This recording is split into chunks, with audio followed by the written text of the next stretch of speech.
Hello. Today I'm going to talk about translational technology use using Teachart. This material is taken from the book entitled Disruptive Classroom Technologies, which was written by Sonny Magana. When we hear the word translation, we usually think of translating a message from one language to another. Am I right? Yes, when we translate a message, we transfer a method of generating meaning. This also applies in terms of technology. So let's take a look at translational technology use. When we engage in translational technology use, we are actually translating tasks or experiences from an analog modality to a digital modality.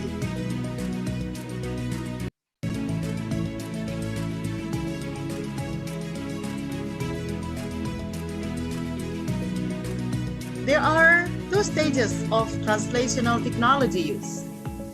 They are automation and consumption. Let's see the first one, which is automation. If you see here, there are pros and cons. You know, whatever we use, whatever we do, whether it is good or the best, there will usually be pros and cons. Let's see the pros for translational technology use. It adds value in terms of saving time, increasing efficiency, and improving accuracy. How about the cons? It takes a great deal of time and individual effort.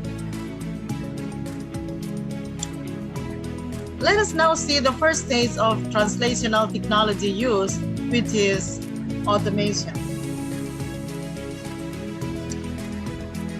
Then, teachers wrote documents in their books or type using typewriter, communicate with colleagues in person, which need time and effort, use books or others' help to plan and prepare for instruction.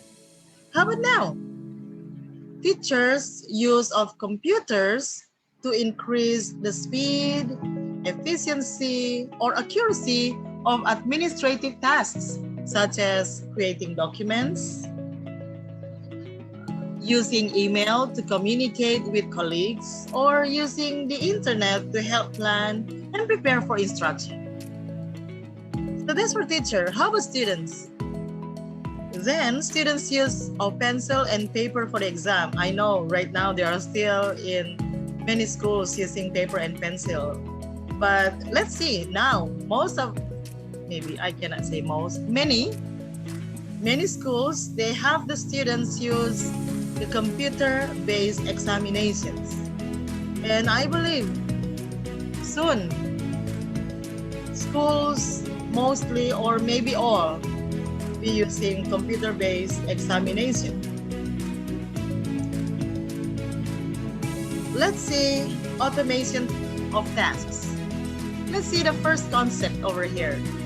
Time saving, increased efficiency, and access to information sources. Let's see the example of that. Investigating and researching using Google, Wikipedia, Yahoo, etc. Let's see the other concept that's still using time saving, increased efficiency.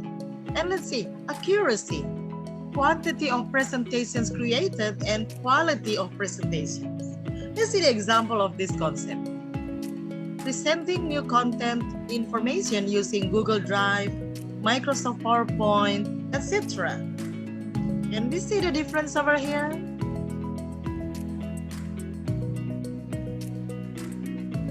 Let's see the other concept for automation of tasks. Time saving, still emphasized here, increased efficiency, and quantity of test items delivered to students. Let's see the example of this. Testing using online testing environments. Right now, especially when we are experiencing pandemic, when students are at home, the testing environment's really very important right now because we give our exam, we give our tests online. I know there are many issues regarding this and questions and concerns, but that's it. I believe as time flies, we'll be more improved in this one, and we can find out on how we can avoid like cheating or other concerns that's usually attached to this online testing. Let's look at the other concept. Still time saving, increase efficiency and accuracy. Let's see the example for that. The example for this is grading using digital gradebook programs. I know there are still many teachers or educators right now who are still not using digital gradebook program. I am using it, and I can really experience the benefit of using the gradebook program, the digital gradebook program, compared to the past when I remember calculating the grades of students until late at night, using calculator and writing in the book, and then after that it's move on to the next software which is not really meant for grading. And it's good that right now we have digital gradebook program.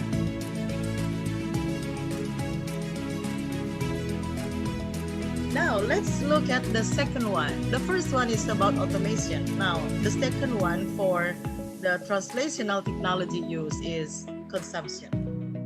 Let's look at the analog modality and digital modality for this. For the analog, then students would consume information provided by their teachers during direct instruction or by an analog textbook or reference materials. I still remember during those times when we only depended on teachers in giving us the material. So before entering the class, we had no idea what we are going to learn, because everything depended on what the teacher was going to give. But let's look at the digital modality. Students can now consume digitalized, multisensory information when they are first interacting with or practicing and deepening new content knowledge. Right now, with this online learning, I know many parents and students are still complaining about this because this is still a new thing. In fact, having students to be exposed first in the lesson before meeting the teacher in class or virtually meeting, this is actually very good to help them be more prepared for learning a new thing or for the learning for that day. I know it's still an issue right now. We can understand because the situation is still new. But I believe as the time flies using online learning, students will understand more, parents will understand more, and then I believe teachers will be more equipped in how to help students using technology in their learning. Let's still see one more example. Example and concept for consumption. This concept is about improving student learning, performance, and outcomes. Let's see the example. Accessing knowledge resources using digital textbooks. I know it's happening right now. Ebooks, digital newspapers and magazines, blogs, wikis, podcasts, websites, compact discs. I know compact discs may sound very old. DVDs, digital videos, digital music, digital slideshows, digital sound files, digital animations, digital multimedia presentations, digital games, smartphone applications. It is interesting to see how our learning is changing because of the advancement in technology.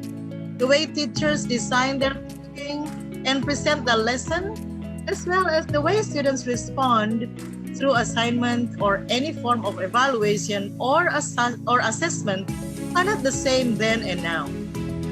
However, the availability of technology and the level of proficiency to use it do affect how the consumption tasks impact students and teachers. May this presentation helps us be more aware of the drastic switch of analog to digital modality.